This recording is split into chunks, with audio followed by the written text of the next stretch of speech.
श्री शिवाय नमस्तुभ्यम। दोस्तों, भगवान महाकाल की कृपा आप सभी पर सदैव बनी रहे। आज हम सुनेंगे सोम प्रदोष की व्रत कथा। इस कथा को हमें पूर्ण रूप से सुनना चाहिए, जिससे हमें पूर्ण फल की प्राप्ति होगी। कथा को बीच में छोड़ के न जाएं। सोम प्रदोष व्रत की पौराणिक कथा के अनुसार एक नगर में एक ब्राह्मणी रहती थी। उसके पति का स्वर्गवास हो गया था। उसका अब कोई आश्रयदाता नहीं था, इसलिए प्रातः होते ही वह अपने पुत्र के साथ भीख मांगने निकल पड़ती थी। भिक्षाटन से ही वह स्वयं व पुत्र का पेट पालती थी। एक दिन ब्राह्मणी घर लौट रही थी तो उसे एक लड़का घायल अवस्था में कराहता हुआ मिला।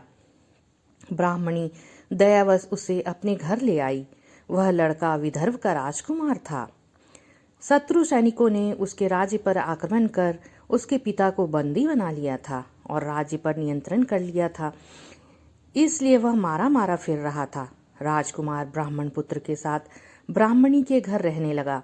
एक दिन अंशुमति नामक एक गंधर्व कन्या ने राजकुमार को देखा तो वह उस पर मोहित हो गई। अगले दिन अंशुमति ने अपने माता पिता को राजकुमार से मिलाने लाई। उन्हें भी राजकुमार भा गया। कुछ दिनों बाद अंशुमति के माता पिता को शंकर भगवान ने स्वप्न में आदेश दिया कि राजकुमार और अंशुमति का विवाह कर दिया जाए। उन्होंने वैसा ही किया। ब्राह्मणी प्रदोष व्रत करती थी। उसके व्रत के प्रभाव और गंधर्वराज की सेना की सहायता से राजकुमार ने विदर्भ से शत्रुओं को खदेड़ दिया और पिता के राज्य को पुनः प्राप्त कर आनंद पूर्वक रहने लगा। राजकुमार ने ब्राह्मण पुत्र को अपना प्रधानमंत्री बनाया। ब्राह्मणी के प्रदोष व्रत के महात्म्य से जिस तरह राजकुमार और ब्राह्मण पुत्र के जीवन खुशहाल हो गया, वैसा ही सभी पर शिव जी की कृपा बनी रहे।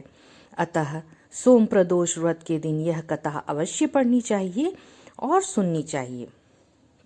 अब हम जानते हैं सोम प्रदोष के कुछ खास उपाय, जो कि सोम प्रदोष के दिन हमें ज़रूर से करना चाहिए।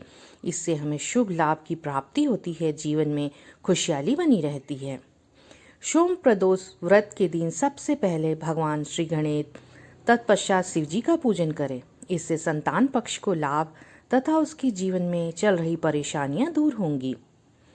सोम प्रदोष व्रत के दिन सूर्योदय के बाद और सूर्यास्त से पहले दोनों समय शिव जी का विधि पूर्वक पूजन करें। जाने अनजाने हुए पापों का प्रायश्चित होगा। सोम प्रदोष के दिन शिव जी को जौ अर्पित करें, इससे संतान सुख की प्राप्ति होगी। सोम प्रदोष के शुभ योग में गाय के दूध से शिव अभिषेक करके शिव मंत्रों का जाप करें। घर परिवार में सुख समृद्धि बनी रहेगी। सोम प्रदोष व्रत पूरे मनोकामना पूर्वक करें, मनोवांछित फल प्राप्त होगा। सोम प्रदोष पर शिव जी को बेला तथा हर श्रृंगार के पुष्प अर्पित करें। इससे सुशील सुंदर पत्नी मिलेगी तथा सुख संपत्ति भी बढ़ेगी। सोम प्रदोष के दिन शिव जी को अक्षत चढ़ाएं, इससे शुक्र मजबूत होकर धन सुख ऐश्वर्य की प्राप्ति होगी। धन्यवाद दोस्तों। इस तरह से हमने जाना कि सोम प्रदोष की कथा क्या है और कुछ उपाय सोम प्रदोष के लिए, जिससे कि हमारे घर में खुशहाली और धन धान्य से परिपूर्ण रहे। धन्यवाद।